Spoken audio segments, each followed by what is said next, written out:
Hi guys, मेरा नाम है किशन कनौजिया और आप देखना शुरू कर चुके हैं induction session for the very second year of your BBA in retailing program. इस पूरे सेकेंड ईयर के अंदर आप बीबीए इन रिटेलिंग के advance diploma in retailing course को परस्यू करेंगे। इस एडवांस डिप्लोमा इन रिटेलिंग के अंदर क्या क्या है और इसका सिलेबस कैसे आप अगले एक साल में कंप्लीट करेंगे, इसके बारे में पूरी जानकारी इस पूरे सेशन में मैं आप लोगों को देने वाला हूँ। सो आइए शुरू करते हैं।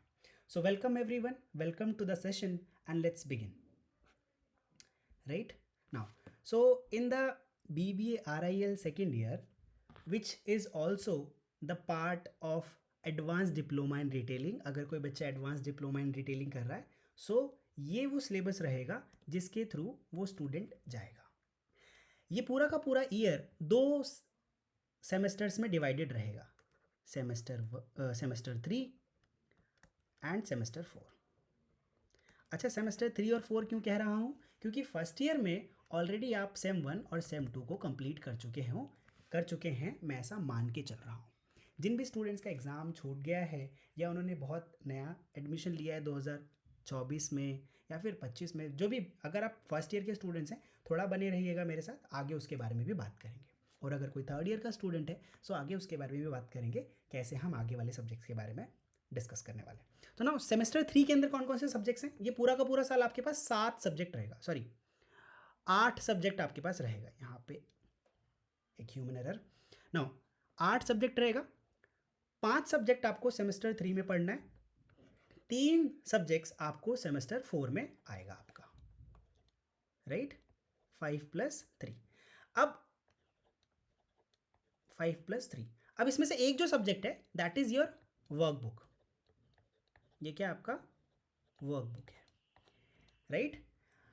ये वर्कबुक BRLP 102 है जो आपको ऑन द जॉब ट्रेनिंग के बिहाफ पे लिखना है। 100 से 120 पेजेस के आसपास का है, ये लिखना है। अब इन 7 सब्जेक्ट्स को कैसे कैसे कंप्लीट करना है, इसके अंदर क्या क्या है, आइए इसके बारे में डिस्कस करते हैं। BEVA 181 इन्वायरमेंटल स्टडीज़ से रिलेटेड है। EVS अगर आपने पहले पढ़ा है तो उसका एक अच्छा एडवांस वर्जन है ये बुक। फिर BRL 105 में हम कस्टमर सर्विस मैनेजमेंट के बारे में जानेंगे। अब कस्टमर सर्विस मैनेजमेंट में क्या क्या आता है, लाइक अगर कोई कस्टमर है, कस्टमर को हैंडल कैसे करना है, कस्टमर की कोई क्वेरी है उसको रिजॉल्व कैसे करना है, कस्टमर की नीड को कैसे समझना है, और अगर कोई सर्विस इशू आ गया है तो उस सर्विस को रिकवर कैसे करना है, सर्विस रिकवरी के बारे में जानेंगे। साथ के साथ जो ऑर्गेनाइजेशन है उसके इंटरनल प्रोसेसेस के बारे में जानेंगे BRL 105 में। 106 में ह्यूमन रिसोर्स, बहुत सारे रिसोर्सेज हैं।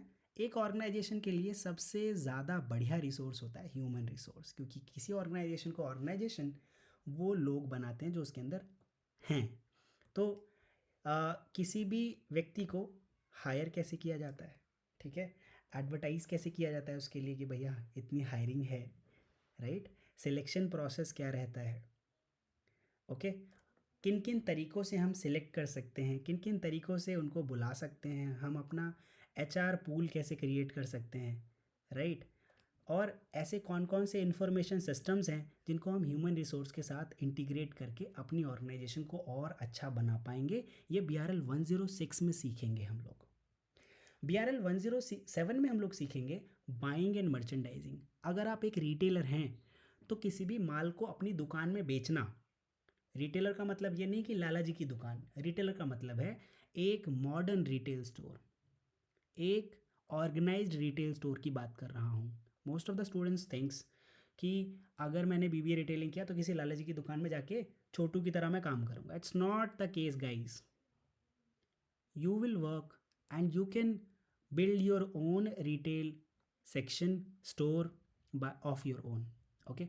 So if you will go through the content, it's very valuable and it is one of the best content I have ever seen in my educational journey in terms of business, okay? I'm not talking about any other field. Now, so buying and merchandising tells you कि कहाँ से ख़रीदना है, कितना ख़रीदना है, कब ख़रीदना है, ख़रीदने का प्रोसेस क्या रहेगा, है ना? जैसे आप गए, आपने बोला एक टी-शर्ट दे दो मीडियम साइज़ की, रेड कलर में, और ये जो लीफ वाला पैटर्न है ये वाली टी-शर्ट दे दो मुझे। But what they will do, what they have to do, उस टी-शर्ट को ख़रीदने के लिए पहले तो उनके पास टी शर्ट का एक सेक्शन होगा, पहले कपड़ों का सेक्शन होगा, उसके अंदर shirt, T-shirt, jeans, pant, उसमें अलग अलग फैब्रिक के हिसाब से उनके पास कपड़े होंगे, उस फैब्रिक के हिसाब से उनके पास अलग अलग कलर में, अलग अलग साइज़ में, अलग अलग पैटर्न में कपड़े होंगे, और उसके अंदर भी सबका प्राइस अलग होगा। तो ये हिरार्की बहुत ज़्यादा ड्रास्टिक हो जाती है ना, डाइवर्स हो जाती है, जिसको समझना ही रिटेलिंग है। कब खरीदना है, कौन सा वाला खरीदना है, कितना खरीदना है, इसी पर आपकी प्रॉफिटेबिलिटी लाई करती है। इसीलिए buying and merchandising is one of the crucial aspect in terms of retail. वैसे तो सारे के सारे जो एस्पेक्ट हैं यहाँ पे, जिस भी पॉइंट के बारे में बात करूँगा, बहुत ज़रूरी है, बट आप समझ सकते हैं कि अगर माल सस्ता खरीदोगे नहीं, अच्छा खरीदोगे नहीं, तो अच्छा बेचोगे नहीं, और सस्ता बेच नहीं पाओगे, सस्टेन करना मुश्किल हो जाएगा। So this 107 tells you about कैसे खरीदना है और कैसे अपनी दुकान में उसे लाकर बेचना है। 108 discusses about the operations in your store. भाई घर है, अपना घर चलाने के लिए मुझे इस घर में बहुत सारा सामान लाना होगा, जैसे कूलर, एसी, पंखा, है ना, बेड, तकिया, भाई चेयर, टेबल, है ना, डिनर सेट, ऐसा बहुत सारा आइटम लेकर आना पड़ेगा। इनकी देखभाल लगातार करनी है, घर की सफाई करनी पड़ेगी अगर मुझे घर अच्छे से चलाना है। ऐसे ही किसी रिटेल स्टोर को अगर आपको बहुत अच्छे से चलाना है, तो वहाँ पर किन किन मटेरियल रिसोर्सेज की ज़रूरत पड़ेगी, किन किन ह्यूमन रिसोर्सेज की ज़रूरत पड़ेगी, किसको क्या कैसे आप असाइन करोगे कोई टास्क, और रिपोर्टिंग किस तरीके से करोगे, साथ के साथ अपने स्टोर के अंदर बाकी फंक्शंस को कैसे मैनेज करोगे, कि कौन किसको सुपरवाइज करेगा, राइट, है ना। इन सभी प्रोसेसेस के बारे में हम लोग जानेंगे 108 के बारे में, 108 में। फिर 109 में कस्टमर वैल्यू मैनेजमेंट। एक कस्टमर 20 रुपये का सामान खरीदता है, और आपने सोचा कि इस कस्टमर को भेज देता हूँ, दिमाग ख़राब कर रहा है, काफ़ी देर से खड़ा है स्टोर के सामने और बोल रहा है ये सामान दे दो, ये सामान दे दो। मैं यहाँ पे डील कर रहा हूँ ना अभी 500 रुपये वाले कस्टमर से, कैसे इसको 20 रुपये के सामान के लिए पहले उसको दे दूँ, उसको बाद में दूँ। Now if you lose a customer of just amount of 20 rupees, how much it will cost you, ये बताता है 109, BRL 109, कि हर एक कस्टमर की अपनी लाइफ टाइम वैल्यू होती है। 20 रुपये का सामान आज खरीद रहा है, कल 50 का खरीदेगा, हो सकता है अपने दोस्त को भी बुला लाए और वो दोस्त 2000 रुपये का सामान खरीद ले। नाउ सो कस्टमर की वैल्यू क्या, how you can provide them value, what is value, and कैसे Indian retail value oriented market बनता चला जा रहा है, वैल्यू सेंसिटिव मार्केट बनता चला जा रहा है, प्राइस सेंसिटिव से शिफ्ट होकर। इसके बारे में जानेंगे 109 में, बहुत ही मज़ेदार बुक है। फिर जानेंगे IT एप्लीकेशन इन रिटेल। कैसे कोई, जब आप किसी स्टोर में जाते हो और कुछ उससे स्पेसिफिक प्रोडक्ट मांगते हो, सर iPhone 12 मिल जाएगा क्या 128 GB में, वो भी रेड कलर का, पिंक कलर का, येलो कलर का, वट एवर यू आस्क, और वो बोलते हैं कि सर अभी तो नहीं है, लेकिन मैं तुरंत चेक करके बताता हूँ। They go to the search, they they have some screen, iPad or something, वो उसमें ऐसे टाइप करते हैं कि ये वाला मॉडल, और वो आपको तुरंत बता देते सर अभी तो हमारे पास नहीं है, लेकिन अगर आप मुझसे कहें और आप इसका प्री ऑर्डर देंगे तो मैं, या फिर आप कोई बुकिंग अमाउंट दे दें, मैं या तो आपके घर डिलीवर करा देता हूँ कल तक, या फिर आप कल स्टोर से हमारे ले जा सकते हैं। ये मैंने सिस्टम में चेक करके बताया, आपको कल तक अरेंज हो जाएगा। कैसे वो एक छोटे से सिस्टम में ये चेक कर लेता है कि कौन सा माल कहाँ पर है, कितनी जल्दी उसके पास पहुँच जाएगा, इससे हम सारे प्रोसेस को कैसे स्ट्रीमलाइन कर सकते हैं। तो इंफॉर्मेशन टेक्नोलॉजी का क्या रोल रहता है रिटेल के अंदर, इसके बारे में जानकारी मिलेगी 110, यानी कि BRL 110 में, ठीक है। फिर BRLP 102 है, ये आपको ऑन द जॉब ट्रेनिंग के बारे में बताएगा। गाइस ध्यान दीजिएगा, आप ये जो BBA इन रिटेलिंग प्रोग्राम कर रहे हैं, it is one of the best program that you can do to learn how a business grows and how it works actually, how it functions. So it's not just a degree from IGNOU or a diploma from IGNOU. If you will you know dive into the course, आप बहुत ही खूबसूरत चीज़ें find करेंगे। उस काली सफ़ेद किताब में बहुत ज़्यादा ज्ञान की बात है, सच बता रहा हूँ। अगर किसी दूसरी किताब में सीखेंगे तो आपको पैसे के बारे में और तुरंत पैसा कमाने के बारे में ज़्यादा चीज़ें देखने को मिलेंगी, पर यहाँ पर आप अलग अलग चीज़ें देखने को मिलेंगी, पर यहाँ पर आपको वो सारी चीज़ें देखने को मिलेंगी, उन चीज़ों के बारे में जानेंगे जो असल में काम कर रही हैं, ठीक है। और जिसकी वजह से अभी इंडिया के अंदर जो रिटेल है वो ग्रो कर रहा है, मॉडर्न रिटेल ग्रो कर रहा है। आप में से जितने भी लोग हैं, आप लोग सभी लोग इस बात को विटनेस करते हैं कि आज से 7-8 साल पहले when you guys were into 8th 9th class, तो आप किसी मॉडर्न रिटेल के बारे में बेयरली जानते होंगे। बहुत मुश्किल है ऐसा पहचानना जानना, unless until you comes from any elite class of the society, right? And now it is like, it is normal for everyone to know about and visit there and buy from them, just because India के अंदर अब retail, modern retail जो है वो जगह बना रहा है, ठीक है, राइट, कैप्चर कर रहा है इंडियन रिटेल मार्केट को, और आप इसका बढ़िया फ़ायदा उठा सकते हो। सच बता रहा हूँ, this is the golden time you guys are in. अभी ये सैचुरेट नहीं हुआ है, once it will saturate. Indian retail में सबसे बड़ी प्रॉब्लम है, आप भी किसी रिटेल स्टोर में जाते हो तो उसको पर्टिकुलर टेक्निकल इन्फॉर्मेशन मालूम नहीं होती। लाला जी के पास जाते तो उनसे बोला धनिया दे दो, उन्होंने धनिया दे दिया, आपने बोला सर इसका जो जो धनिया पिसा हुआ है ना, वो मुझे पिसा हुआ नहीं चाहिए, मुझे ग्राइंडेड चाहिए, ऐसा अलग से चाहिए, जो भी पर्टिकुलर कोई स्पेसिफिक टर्म में आप कोई स्पेसिफिक टाइप का आप मांग रहे हो। आपने बोला कि नहीं मुझे यहाँ वाला धनिया चाहिए, ऐसी सारी चीज़ें चाहिए, तो वो बोलेगा भाई यही तो है। आप उससे किसी स्पेसिफिक टर्म के बारे में नहीं पूछ सकते थे। लेकिन अगर अभी रिटेल मॉडर्न रिटेल में जाओगे तो आप किसी पर्टिकुलर चीज़ के बारे में स्पेसिफिक डिटेल्स लेकर उस पर्टिकुलर प्रोडक्ट को ख़रीद सकते हो। This is the power of modern retailing and you guys will the next retailer, और द CEO ऑफ इट, और इन द मैनेजमेंट टीम और समवेयर। नाउ ज़्यादा एग्जैजरेट ना करते हुए, आई होप कि आपको ये पूरा का पूरा सिलेबस जो आप सेकेंड ईयर में पढ़ेंगे इसके बारे में जानकारी मिल गई होगी। एवरीवन, अलीशा, अधिराज, यस, तान्या, अर्पण, आशी, भारत, हरप्रीत, मिलानी, Uzziah, Tanzeel, sounds great. Now आइए बात करते हैं स्कोरिंग स्कीम के बारे में। जिन्होंने एग्ज़ाम दे दिया है उनके लिए भी जानना ज़रूरी है, और जो एग्ज़ाम देंगे उनके लिए जानना ज़रूरी है कि आपको किसी भी सब्जेक्ट के मार्क्स कैसे मिलते हैं। आपने कोई एग्ज़ाम दिया और वो एग्ज़ाम 100 नंबर का था। कितने का था? 100 नंबर का। BE-GAE 182 इंग्लिश का जो सब्जेक्ट था वो 50 नंबर का था, ठीक है, उसको मानकर चल रहा है। तो इंग्लिश वाले सब्जेक्ट का थ्योरी एग्ज़ाम 50 नंबर का हुआ, तो जो आपको टोटल मार्क्स मिलेंगे ना, वो 15 नंबर जो होंगे वो असाइनमेंट्स से मिलेंगे, 35 नंबर आपको मिलेंगे थ्योरी से। लेकिन अगर ये BRL 101 होता तो आपको 100 नंबर टोटल मिलते, जिसमें से 30 नंबर आपको मिलने चाहिए थे असाइनमेंट से और 70 नंबर मिलते आपको टर्म एंड एग्ज़ाम से। अब थ्योरी में पास होने के लिए, ठीक है, मैं माफ़ी चाहूँगा, यहाँ फिर से एक गड़बड़ है। अच्छा, इसको हम लोग ऐसे करेक्ट कर देते हैं।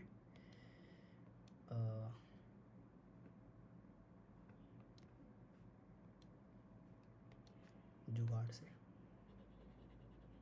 छिप गया ना, चलिए गड़बड़ कर दी मैंने, ठीक है।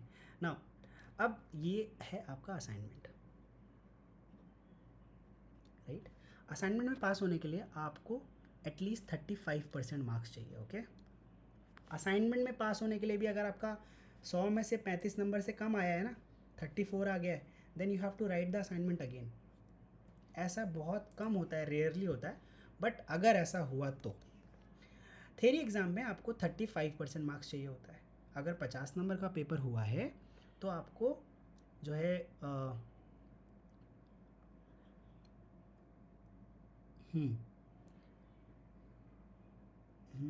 18 मार्क्स चाहिए उसमें थ्योरी में, राइट। और अगर 100 में से आप बात करेंगे ग्रेड कार्ड में तो 36 मार्क्स चाहिए आपको किसी भी सब्जेक्ट में, चाहे वो थ्योरी हो, आपका प्रैक्टिकल हो, या कुछ भी सब्जेक्ट हो, आप उसमें 35% मार्क्स समझ लीजिएगा। 35 से ऊपर है तो पास, 35 से नीचे है तो फेल, राइट। सेम, लेकिन वर्कबुक के लिए डिफरेंट है। वर्कबुक में राइटिंग के 50 नंबर मिलते हैं, वाइवा के 50 नंबर मिलते हैं, 50-50% मार्क्स हैं, ठीक है। थ्योरी में पास होने के लिए 25 चाहिए, वाइवा में पास होने के लिए 25 चाहिए। एक ज़रूरी बात यह है, मैं ज़रूर आऊँगा भारत, एक सेकेंड। एक ज़रूरी बात यह है कि आपके वर्कबुक के मार्क्स तभी आपको मिलेंगे जब आप वाइवा दे देंगे, ठीक है? बिना वाइवा के थ्योरी के मार्क्स आएंगे नहीं। Getting it? तो जब आपने वर्कबुक जमा कर दी लिख के और आपका वाइवा हो गया, तभी आपको थ्योरी के नंबर भी मिलेंगे और उसी समय वाइवा के नंबर भी मिलेंगे। दोनों मार्क्स अगर 50 नंबर से ज़्यादा हैं तो आप पास हैं, 50 भी हैं तो भी, लेकिन 50 से आधा भी कम है तो अनफॉर्चुनेटली आपको दोबारा से वो वर्कबुक लिखनी पड़ेगी, ठीक है? Right now yes Bharat please.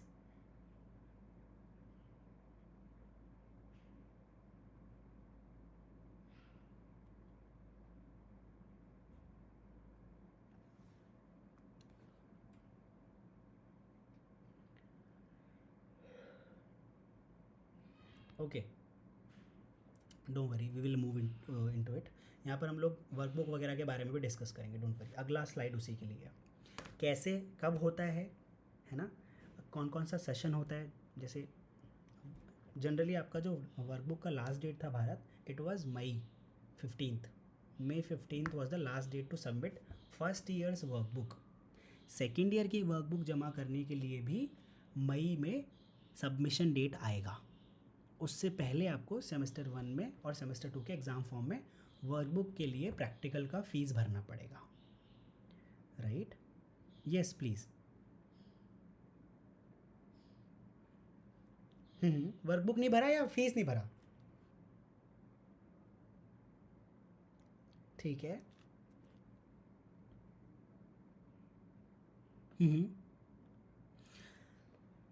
अगर आप चाहते हैं, देखिए ये ना थोड़ा अभी जैसे ही मैं इन्फॉर्मेशन दूंगा कहीं मिस इन्फॉर्म ना हो जाओ गाइज, आप लोग ध्यान से समझिएगा। एक बच्चा पहला साल कंप्लीट करने के बाद हर सेमेस्टर में बचे हुए सब्जेक्ट को पूरा कर सकता है। दोबारा से बता दूं, ध्यान दीजिएगा। थोड़ी सी टिपिकल बात बताइए मैंने। मान लेते हैं मैं यहाँ पे भारत आपका नाम यूज़ कर सकता हूँ, भारत ना। भारत ने अपना एग्ज़ाम लिखा जून 2024 में ना। इससे पहले भारत का जो पहला टर्म एग्ज़ाम था वो दिसंबर 2023 में एक था एग्ज़ाम, है ना। दिसंबर 2023 में सेम 1 था और जून 2024 में सेम 2 है। अब हुआ क्या कि किसी भी तरीके से, किसी भी मिस इन्फॉर्मेशन या किसी गड़बड़ की वजह से इनकी वर्कबुक जमा नहीं हो पाई जो जमा होनी थी सेम 2 में, इन्होंने जमा नहीं की। Not submitted. नाउ अब भारत के पास भाई सेमेस्टर 3, 4, 5 और 6 है, यस और नो? भाई ये सेकेंड ईयर का सेमेस्टर है ना, 3 और 4, और थर्ड ईयर का 5 और 6 है, यस और नो गाइज? अब भारत अपनी बची हुई सिर्फ फर्स्ट ईयर की वर्कबुक, मैं सिर्फ फर्स्ट ईयर की बात कर रहा हूँ, ओके? कहीं आप बोलो सेकेंड ईयर की भी। सेकेंड ईयर का जो टर्म है वो तो है जून 2024, जून 2025, माफ़ी चाहूँगा। और जो थर्ड ईयर की वर्कबुक है उसका होगा जून 2026, राइट, है ना। लेकिन भारत अपनी बची हुई जो फर्स्ट ईयर की वर्कबुक है वो दिसंबर में भी जमा करा सकते हैं, अपकमिंग दिसंबर 2024 में, या फिर जून 2025 में, या फिर दिसंबर 2025 में और जून 2025 में, जो सॉरी 26 में, माफ़ी चाहूँगा। ये बात समझ गए आप लोग? बची हुई वर्कबुक आप अगले सेमेस्टर में कभी भी जमा कर सकते हो, लेकिन किसी भी वर्कबुक को पहले नहीं जमा कर सकते। जैसे थर्ड ईयर की वर्कबुक को आप दिसंबर में नहीं जमा कर सकते। कहीं आप बोले सर सेकंड ईयर तो आगे, सॉरी माफ़ी चाहूँगा, सेकंड ईयर की वर्कबुक को अभी वाले दिसंबर में नहीं जमा कर सकते। सर सेकंड ईयर में तो हम हैं ही, अभी क्यों नहीं जमा कर सकते? क्योंकि आपका जो वर्कबुक है वो फर्स्ट सेमेस्टर का पार्ट नहीं है, वो सेकेंड सेमेस्टर का पार्ट है, right? As you can see here, this is the part of fourth semester or the second semester of second year, okay? Are you guys getting it? Yes, Alicia.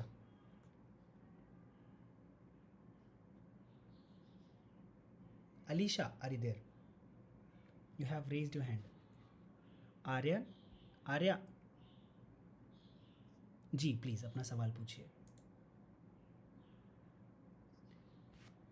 Okay, आपका hand raised है ना, इसलिए मैं उन बच्चों को please अपना hand, एक आइकन होगा आपके मोबाइल फ़ोन या लैपटॉप में जिसमें हैंड रेज करने का ऑप्शन आ रहा है, उसको टैप कर देंगे तो आपका अगर कोई क्वेरी नहीं है तो वो जो हाथ का ऑप्शन है वो चला जाएगा। जी नवतेज, नवतेज आपका कोई सवाल? Tirtha, Tania, Tirtha are you there? Tirth, yes Tania you have query? जी तानिया बताइए।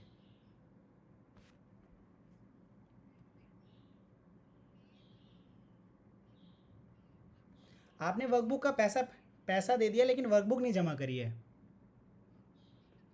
ओके ठीक है।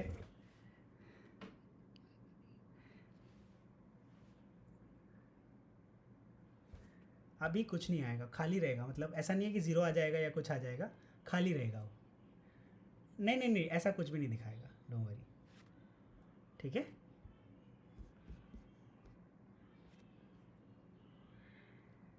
एक चीज़ और, नहीं मैं एक बार क्लियर कर देता हूँ, कहीं आप लोग कंफ्यूज ना हो जाएं इस बात को लेके।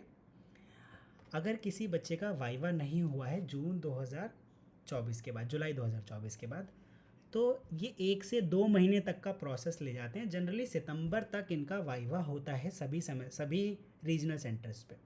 तो आप इंतज़ार कीजिए, आपका वाइवा भी होगा अगर आपने वर्कबुक सही समय पर सही जगह जमा करा दी और उसकी फ़ीस जमा करा दी है तो। ठीक है, आपको ईमेल या फिर पर्सनल कॉल तो ना के बराबर करते हैं, जनरली अपना ईमेल और एसएमएस चेक करते रहिए लगातार। ओके, वहाँ पर आपको इन्फॉर्म कर दिया जाएगा कि आपका वाइवा कब है। जनरली वो सिर्फ 2 से 3 दिन का टाइम देते हैं वाइवा के दौरान। आज वाइवा का ईमेल आया है तो परसों वाइवा है आपका। ठीक है, ज़्यादा दिन नहीं मिलेगा कि एक हफ्ते से वाइवा चल रहा है।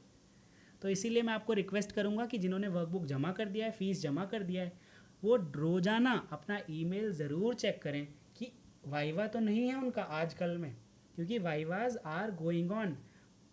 लखनऊ रीजनल सेंटर में वाइवा हो गया है, पटना रीजनल सेंटर में वाइवा हो गया है, और 1-2 सेंटर्स हैं जिनमें वाइवा हो रहा है। आगे पीछे की डेट्स हैं, हो रहा है या हो जाएगा। अगर किसी का मैं किसी पर्टिकुलर रीजनल सेंटर के बारे में ऐसे जानकारी नहीं बता सकता कि अभी मुझसे पूछे सर आसनसोल का बता दोगे क्या, सर RC3 का हो गया क्या। It's all about the personal information. ये कोई ब्रॉडकास्टिंग इन्फॉर्मेशन नहीं होती है। जिस बच्चे ने वर्कबुक का फ़ीस जमा किया है और जिसका वाइवा हो रहा है, सिर्फ उसी बच्चे को पता लगेगा। अगर कोई भी ऐसा स्टूडेंट मुझे इन्फॉर्म करेगा कि किसी पर्टिकुलर रीजनल सेंटर में वाइवा हो रहा है, so surely I will definitely tell all you कि वाइवा इस वाले सेंटर का भी चल रहा है। ठीक है, राइट, यस। नाउ इसको और ज़्यादा ऐसे डेविएट ना करते हुए आगे बढ़ें। सब कुछ समझ में आ रहा है अभी तक?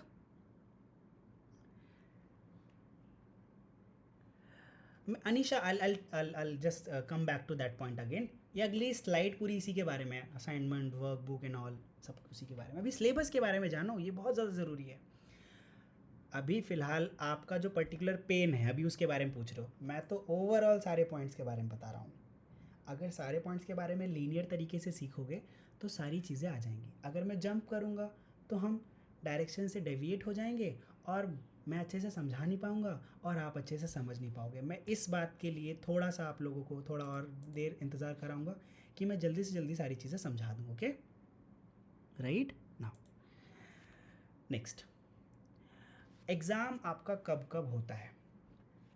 अगर किसी भी बच्चे ने अपना एग्ज़ाम फॉर्म फिल किया है तो उसका एग्ज़ाम जो है वो अंग्रेजी भाषा में ही होगा, क्योंकि BBRIL is totally in English. Sir एक मज़ेदार, लेकिन एक बात मज़ेदार और है, अगर आपने एडमिशन ही BBRIL हिंदी मीडियम में लिया है, हाँ हिंदी मीडियम में अब से अवेलेबल है, आप अपना BBRIL का एडमिशन लेते समय हिंदी भी चूज़ कर सकते हैं।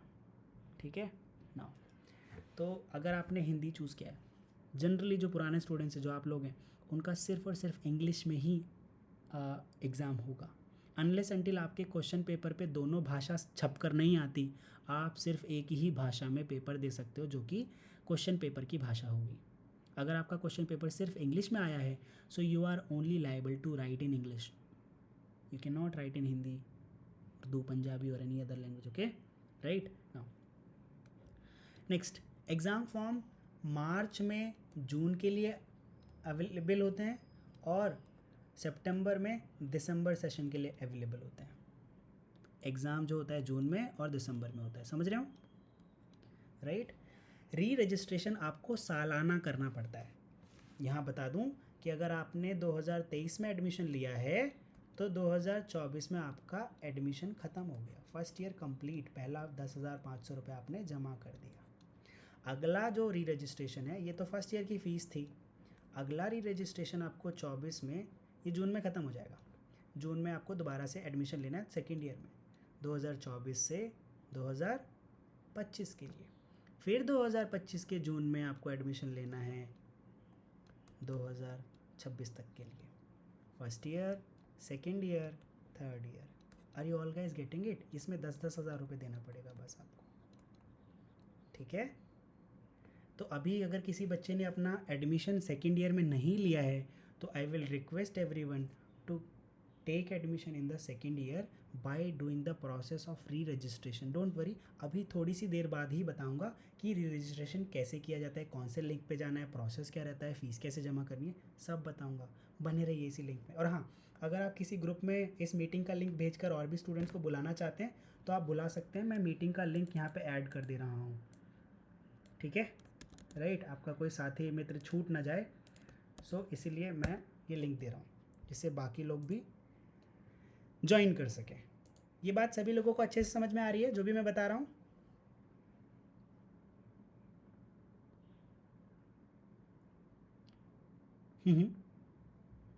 हाँ नवतेज, मज़ेदार बात यह है कि अगर आपने सिर्फ 3 साल की फ़ीस जमा करा दी, first year, second year, third year, तो इसमें किसी भी सब्जेक्ट में बैक आने पर आपको दोबारा से उस ईयर की फ़ीस जमा नहीं करनी होती यहाँ पे। इसीलिए पहले आपको एडमिशन करा लेना होता है अगले साल में। दूसरी यूनिवर्सिटीज़ में क्या होता है कि अगर कोई बच्चा फर्स्ट ईयर में किसी की बैक आ गई तो उसको फर्स्ट ईयर में दोबारा से फ़ीस जमा करनी पड़ेगी, ऐसा ही होता है ना। लेकिन इग्नू में अगर आपकी फर्स्ट ईयर में बैक आई है कोई बात नहीं, आप सेकेंड ईयर में आगे चले जाओ, जिन सब्जेक्ट्स में बैक आई है उसके एग्ज़ाम्स दे दो। सारे में बैक आ गई है, सबके एग्ज़ाम्स दे दो, लेकिन दोबारा फीस जमा करने की ज़रूरत नहीं है, ओके। सिर्फ एग्ज़ाम फ़ीस जमा करनी पड़ेगी आपको। मैं आप लोगों को बताते हुए थोड़ा डर भी रहा हूँ कहीं आप किसी भी टॉपिक या पॉइंट को मिसअंडरस्टूड ना कर लें, इसीलिए मैं पूरी कोशिश कर रहा हूँ कि इसको लीनियर रखूँ। थोड़ा देर लगाऊंगा लेकिन अच्छे से समझाऊंगा, डोंट वरी, है ना। आप क्लास स्टूडेंट होते तो बिल्कुल आराम से ले चलता, जैसे हम लोग क्लास के स्टूडेंट्स को ले चलते हैं। यस, आगे बढ़ते हैं।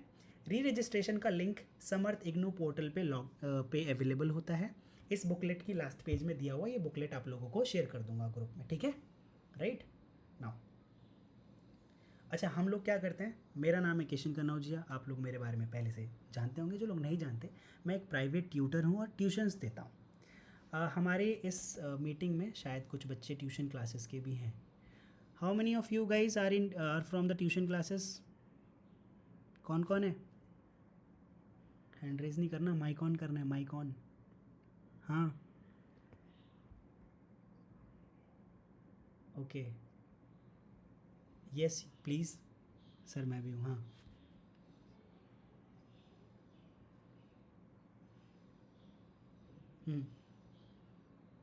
बिल्कुल लिख सकते हैं भाई, मेरी नौकरी थोड़ी बदल गई है, मैं हर साल नौकरी थोड़ी बदलूंगा। मेरे को एक कंपनी में नौकरी मिल गई, इंटर्नशिप पहले साल किया मैंने, दूसरे साल मुझे उन्होंने पक्का कर लिया भाई, ऑन द जॉब ट्रेनिंग दे रहे हैं, तीसरे साल भी दे रहे हैं, तो बस एक ही कंपनी के बारे में 3 साल लिख सकते हैं, कोई प्रॉब्लम नहीं है, ठीक है। पर हाँ, ध्यान दीजिएगा कि वर्कबुक सबमिशन का प्रोसेस जब मैं बताऊँ तो उस पर ध्यान दीजिएगा क्या क्या स्टेप्स रहते हैं, किन किन चीज़ों को आपको ध्यान में रखना है वर्कबुक जमा करते हुए, ठीक। और कैसे आप कोई भी प्रॉब्लम आने से पहले ही उसे सॉल्व कर सकते हैं, ठीक है।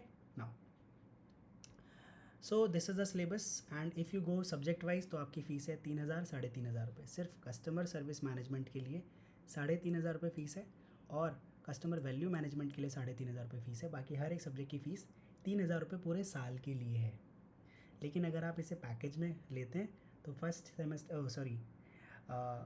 सेमेस्टर 3 और 4 दोनों मिला के आपसे सिर्फ 15,000 रुपये लिए जाएंगे। इसमें आपको क्या क्या चीज़ें मिलेंगी, live classes till your exams, notes, workbook कैसे लिखनी है, क्या क्या कंटेंट रहेगा, डेमो कंटेंट मिलता है उसके लिए आपको, असाइनमेंट का डेमो कंटेंट मिलता है, साथ के साथ बताया जाता है how to write and what to write. Doubt sessions लगातार होते हैं, हर एक लाइव क्लास के बाद हम लोग डाउट सेशंस रखते हैं। एग्ज़ाम से पहले स्पेशल सेशंस होते हैं आपके एग्ज़ाम्स की प्रैक्टिस के लिए, जिसमें एक गोल्डन कंटेंट जिसको मैं LMR बोलता हूँ वो मैं प्रोवाइड कराता हूँ, ठीक है, last minute revision questions. So this is the process what we provide to the students who get enrolled into our classes. ये कुछ सैम्पल सर्टिफिकेट्स हैं। कुछ बच्चे जो देखना चाहें कि भाई हमारा डिप्लोमा अगर इग्नू देगा तो इग्नू डिप्लोमास किस तरीके के फॉर्म में देगा, तो गाइस कुछ इस तरीके से दिखेगा ये। तो ये डमी कंटेंट है, बस आपको ऐसा फील कराने के लिए कि ऐसा कुछ मिलेगा। भाई होता है ना कि सर डिप्लोमा कैसा दिखता है, ऐसा when I was a student तो मुझे ऐसा लगता था, इसलिए मैंने इसको ऐड कर दिया ताकि बस आप लोग एक बार नज़र दौड़ा पाएँ। आगे ये सिर्फ डेमो है गाइस, असली वाला थोड़ा अलग होता है। थोड़ा अलग का मतलब इसमें कंटेंट अलग लिखा रहेगा, ऐसा ही कुछ दिखेगा now. And that's all for this this PPT. Let's move on to the other topics.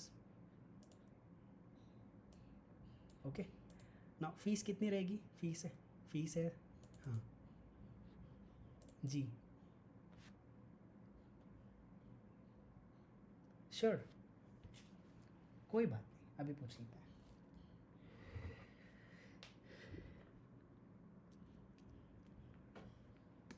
हम्म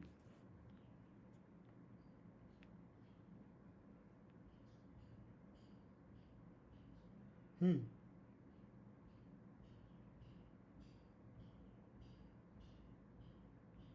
हाँ मैं बताऊंगा ना आपको, ठीक है। अच्छा, आप पर सब्जेक्ट कितनी फ़ीस पे करते होंगे? आपको क्या लग रहा है कि जनरली आप किसी भी ट्यूशन क्लास के लिए, जैसे आपके पास आपके आसपास के साथी लोग होंगे या कुछ बच्चे होंगे, 8th 9th क्लास की पर सब्जेक्ट फ़ीस कितनी रहती है पर मंथ की? 8th क्लास की बात कर लेते हैं, हाँ ज़्यादा नहीं, 8th स्टैंडर्ड। मान लेते हैं कोई इंग्लिश पढ़ता है तो इंग्लिश की फ़ीस होती है 600 to 1000 रुपये पर मंथ, ऐसा ही होता है। मैं ज़्यादा तो नहीं बता रहा सर? यस भारत, इतना ही होता है। Okay, and it's 8th standard right now. And what do they do? वो स्कूल की टेक्स्ट बुक लेते हैं और उससे पढ़ाते हैं। बच्चे के पास कोई असाइनमेंट, कोई वर्क बुक इस तरीके का कुछ रहता भी नहीं। 10th स्टैंडर्ड में भी सिमिलर फीस रहती है, बस इसको 600 की जगह 800 कर लो और इसको 1000 की जगह 1200 रुपये कर लो। और अगर कहीं पर सबसे कम फीस में पढ़ाया जाता होगा तो वहाँ पढ़ाया जाता होगा, मैं मान के ऐसा चल लेता हूँ, 300 रुपये पर सब्जेक्ट पे। थोड़ा मुश्किल है लेकिन मान लेते हैं, है ना। किसी लोकेलिटी में कोई ट्यूशन टीचर है, यस और नो, ऐसा ही होता है। हाँ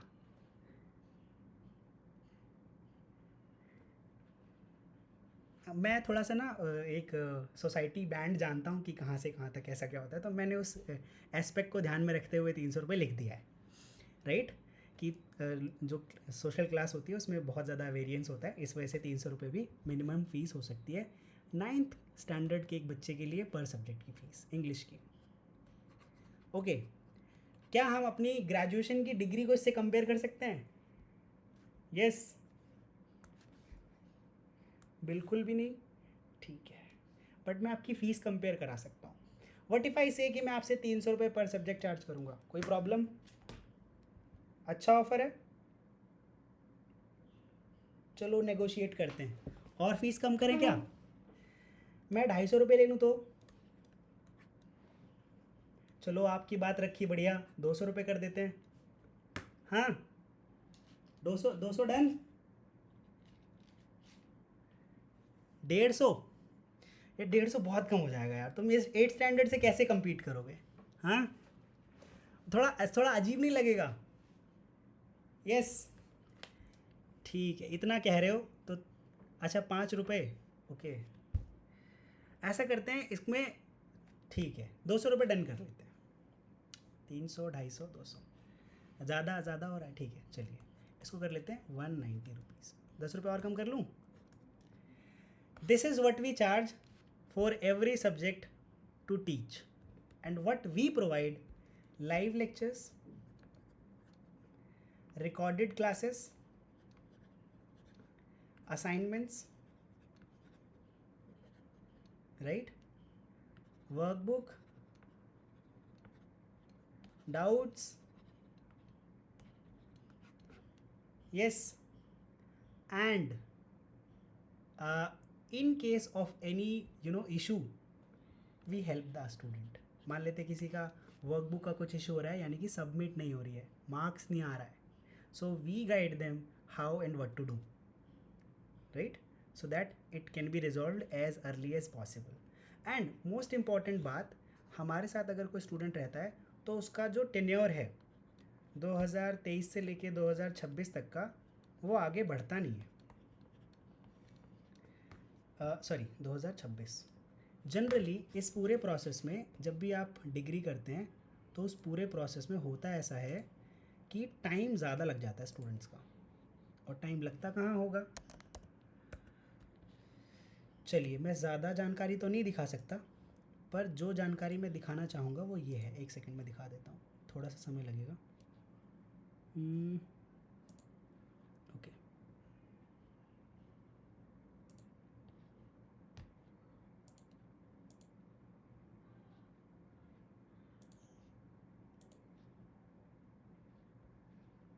एक सेकंड गाइस, एक सेकंड.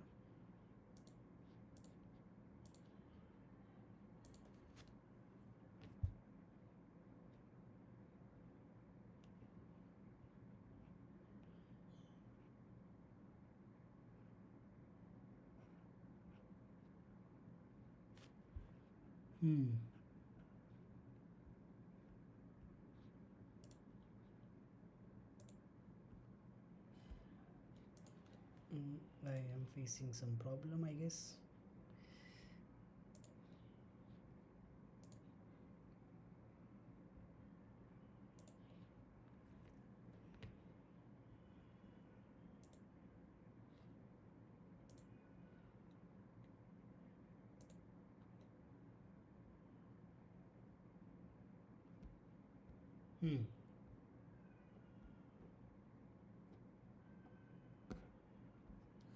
मैं आप लोगों को एक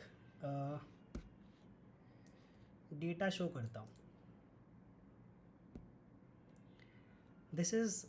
these are the students guys, and this is a shocking data.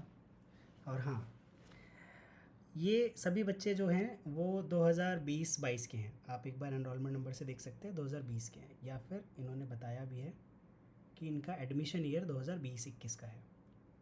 तो 20 वाले का 2023 में कंप्लीट हो जाना चाहिए था, क्या बोलते हो?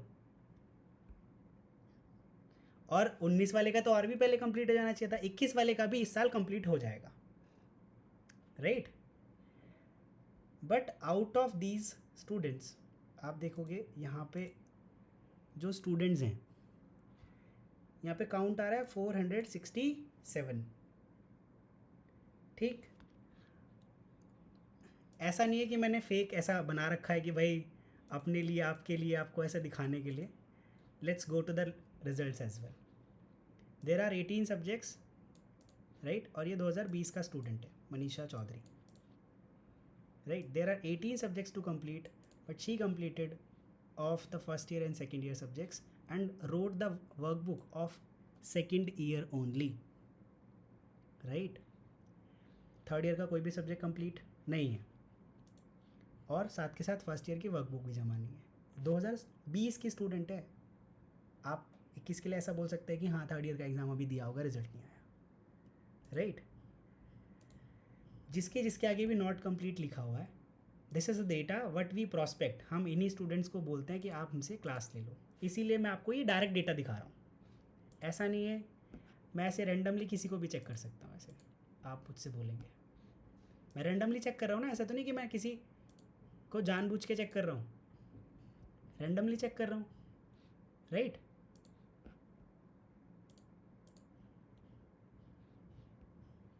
यस. सो इससे ये मैंने आपको इसलिए नहीं दिखाया कि आप थोड़ा सा परेशान हो जाए, इसलिए दिखाया कि बहुत सारे ऐसे प्रोसेस होते हैं जो आपकी इस 3 साल की डिग्री को 4 या 5 साल की डिग्री में बदल देंगे. ये प्रॉब्लम आपको आज नहीं आएगी, बाद में जब आप किसी एमएनसी कंपनी में ऐसा मौका अगर आपको ज़रूर मिले तो वहाँ पे जब आपका रिज्यूमे आप प्रेजेंट करते हो तो वहाँ प्रॉब्लम आती है। वो आपसे पूछते हैं कि इतने साल का गैप कैसे लग गया, 3 साल में तो डिग्री कंप्लीट हो जाती है, ये बीच में आपने क्या किया। फिर आपके लिए आंसर देना मुश्किल हो जाता है। कई बार आप अपनी स्किल्स के बिहाफ पे तो आंसर दे पाएंगे, बट जनरली अगर ऐसा सभी स्टूडेंट्स के साथ हो तो ये प्रॉब्लम है कि नहीं, एवरीवन, राइट, है ना। अभी आपको सिर्फ ये 10-15 हज़ार रुपये लग रहे होंगे, and believe me 16,000 rupee for the whole 12 months, right, is very less. साल के 1,500 भी नहीं होते ये, है ना, राइट। और इतने इतने रुपए का हम आराम से बर्गर या जो पिज़्ज़ाज़ हैं वो कंज्यूम कर जाते हैं इन द होल मंथ। एक टिपिकल पिज़्ज़ा आपका 300 रुपये के आसपास का आता है। 5 पिज़्ज़ा भी आपने खा लिया फैमिली के साथ, ठीक है, पूरे महीने में 30 दिन में। मैं सिर्फ पिज़्ज़ा की बात कर रहा हूँ, इसमें सॉफ्ट ड्रिंक एडिड नहीं है, ठीक। खैर, I am not mocking you guys, but see this is the typical case. If you are unable or you are looking for the classes, do not just think about the fees, it will be worthy. और हाँ, अगर आपको enrol करने के बाद लग रहा है कि आप ठगा गए हो, आपके साथ धोखा हुआ है, तो we definitely you know return the money back without any question और क्वेरीज। अच्छा चलो, ऐसा भी सर आप फीस वापस करते हो, ऐसा दिखाओ कहीं ऐसा फ़ीस वापस किया हो। मैं आपको फ़ीस भी दिखा देता हूँ, एक सेकेंड। नहीं, इसमें तो नहीं आएगा, वो बोल रहा है मोबाइल से ऐसा। ज़्यादा इसमें पुरानी चैट्स हैं नहीं, इसलिए मैं दिखा नहीं सकता। खैर, we return the money and some days back student get enrolled in to another year, और पुरानी फ़ीस भी उसने वापस करी, and it happen only with the 2 students. Fees 16,000 रुपये, 190 रुपी पर सब्जेक्ट पर month, like it is the cost that you guys will have. और हाँ, अगर इंस्टॉलमेंट में दोगे तो it will cost you 18,000 rupee, that is around 200 रुपी पर सब्जेक्ट पर मंथ, ओके। नाउ सो आइए अब आगे बढ़ते हैं। This was the step for your fees and all. अच्छा, आप हमारे पास यहाँ पे ट्यूशन क्लास के स्टूडेंट्स भी हैं। If you want, if any guy or any one wants to tell about themselves. Yes Anshita, Anshita के भाई, जब BBRL ये प्रोग्राम चलता था हमारा, BBRIL से पहले BBRL हुआ करता था। So Anshita's elder brother was enrolled in to BBRL program. Yes Anshita, is it? Now Anshita is also enrolled just because sir is teaching और ग्रेजुएशन कंप्लीट करना है, राइट नाउ। सो और हाँ, अगर आपके किसी भी सब्जेक्ट में बैक आती है तो आपको बाद में MBA के प्रोसेस में भी प्रॉब्लम आती है। पता है बैक का मतलब है कि अगर आप अपने ईयर्स में गैप दिखाते हो तो if you want to pursue your career or sorry education with IIMs only, सिर्फ उनके साथ प्रॉब्लम आती है, बाकी किसी कॉलेज के साथ कोई प्रॉब्लम नहीं आती। GD या डिस्कशन वगैरह के बाद वो लोग आपसे पूछते हैं कि ये इशू पर्टिकुलर क्यों आया, फिर आपसे जो कम एलिजिबल बच्चा है वो आपकी सीट लेके चला जाता है। It also happens guys. So even if you are not enrolling, please study, that is the most important aspect, okay. And we do not spam the group कि हाँ एडमिशन लो एडमिशन लो एडमिशन लो, ऐसा नहीं करते। We teach the student, okay. Yes Bharat, you have some query? Tanya, you have any query? Tirtha, are you there? आपने कोई क्वेरी पूछना है?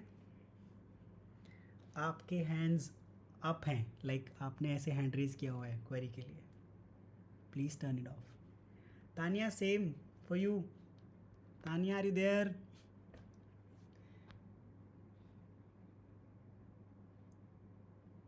ओके।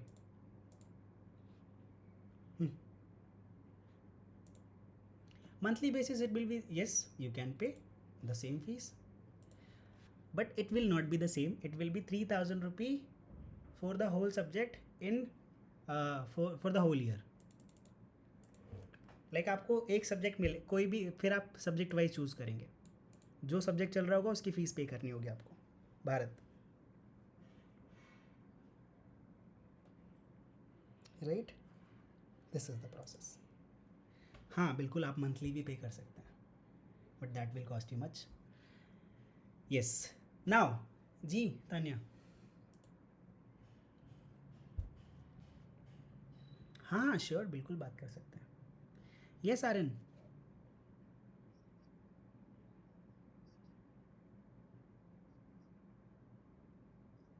हाँ पूरे साल का सब कुछ। ओके, यस, नाउ गाइज आगे प्रोसीड करते हैं। और हाँ, ऐसा नहीं है कि मैं ऐसे अचानक से ऐसे मीटिंग करा के आप लोगों से फ़ीस कलेक्ट करके चला जाऊँगा। We have everything that you guys need, like uh, we have the YouTube channel named as BBRIL, right. यहाँ पे हम लोग जो कुछ फ्री लेक्चर्स होते हैं वो अपलोड करते हैं। अगर आप देखना चाहते हैं कि हाउ डू वी टीच, तो जैसे लेक्चर्स आपको BBRIL चैनल पे मिलेंगे वैसे ही लेक्चर्स आपको क्लास में मिलेंगे। कोई बहुत ज़्यादा ऐसे कुछ ऐसे करिश्मा नहीं होगा, वही लेक्चर्स होंगे। बट मैं आपको दिखा देता हूँ।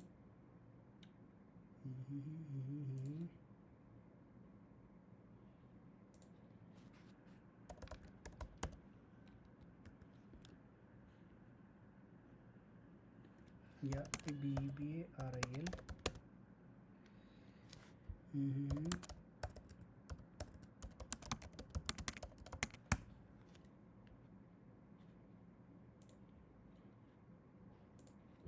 guys this is the channel, okay.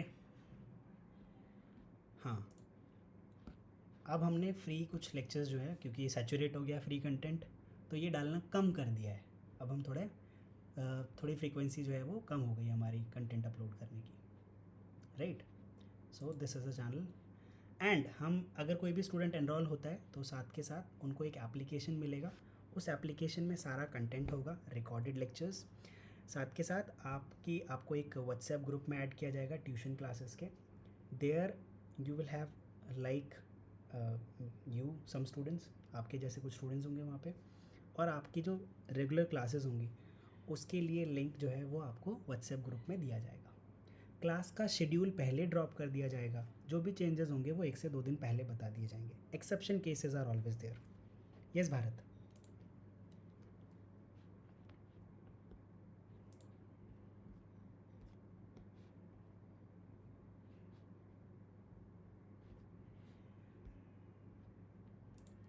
Hmm,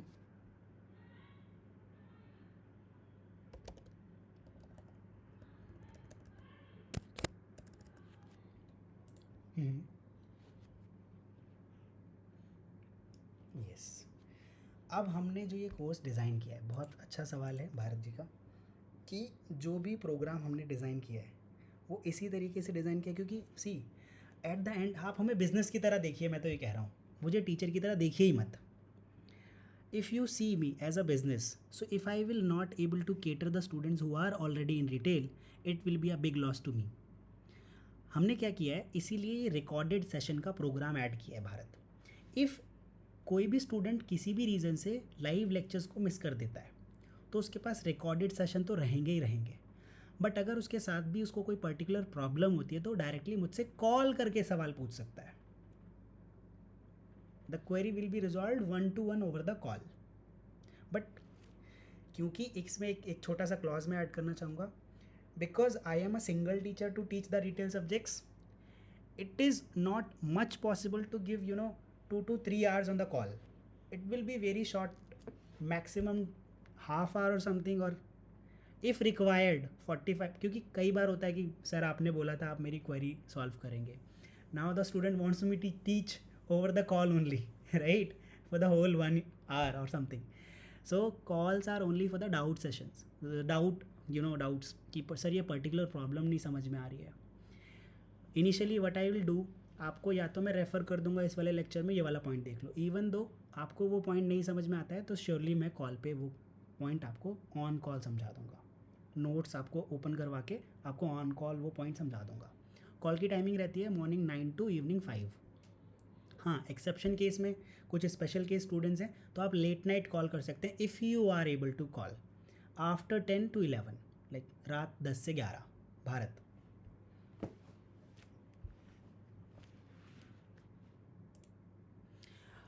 usual timings are 7 to 10, 7 से 8, 8 से 9, 9 से 10 इवनिंग.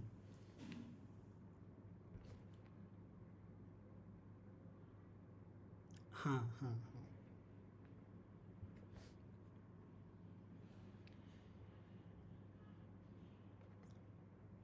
यहाँ पे नहीं नहीं, ये सब्जेक्ट वाइज होती है. जनरली आपका जो सिलेबस है वो लीनियर है गाइज. अब यहाँ मैं एक छोटा सा टर्म ऐड करूँगा, लीनियर और हाइब्रिड सब्जेक्ट्स. लीनियर सब्जेक्ट्स वो होते हैं जो एक सब्जेक्ट पढ़ाने के बाद जिस पे दूसरे पे मूव किया जाना चाहिए. हाइब्रिड सब्जेक्ट्स वो होते हैं जिनमें 3-4 सब्जेक्ट्स को एक साथ पढ़ाया जा सकता है, राइट. तो जो आपका सिलेबस है वो लीनियर है, यानी कि बिना 105 कंप्लीट किए हुए हमें 106 पे नहीं जाना चाहिए. ओके, तो एक बार में एक ही सब्जेक्ट कंप्लीट किया जाएगा और जब वो पूरी तरीके से हो जाएगा तब हम दूसरे सब्जेक्ट पे मूव करेंगे.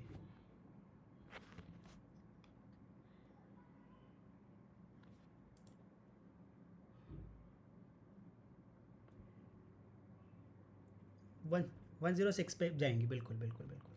और हम पूरे इस बात का ध्यान रखते हैं कि ज़्यादा टाइम इसमें ना लगे.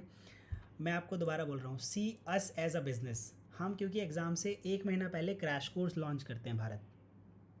If you have exam in June तो मई में हमारे पास क्रैश कोर्स होगा एक, उन बच्चों के लिए जो आप लोगों को देख के कि भाई ट्यूशन क्लास वाले बच्चों को इतना आ रहा है यार. अगर आपके आसपास कोई स्टूडेंट है या किसी ग्रुप में आप हैं तो आपका इम्पैक्ट पड़ता है उस ग्रुप में, उन लोगों के पास सच में पड़ता है. तो वो लोग चाहते हैं हमसे एनरोल करना. अब क्योंकि पूरे साल का कंटेंट पढ़ाना तो पॉसिबल नहीं है तो हम एक महीने का क्रैश कोर्स लेकर आते हैं. That cost around 7 to 8 thousand rupee before the exam.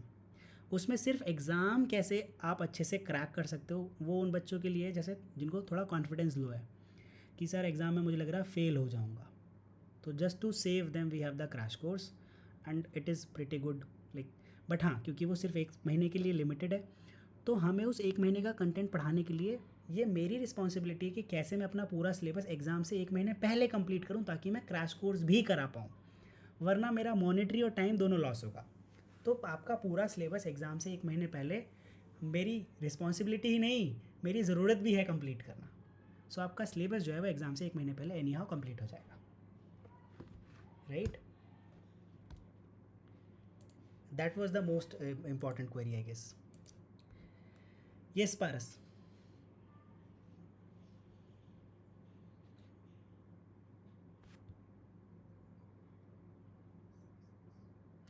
कोई बात नहीं, कोई बात नहीं.